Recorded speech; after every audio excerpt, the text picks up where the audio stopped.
Correct గా కారోడు ముందు నుంచి తప్పించి నా ముందు కారు సడన్ గా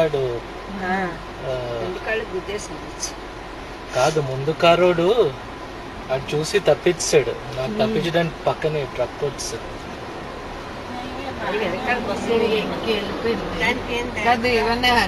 డబ్బులు ఇచ్చేయడం బెస్ట్ నాకు ఫ్రంట్ చూసుకోవాలి. మంది పోయి ఉంటది, మందే డౌట్. మనకి వెనకాల బస్సు లేదు.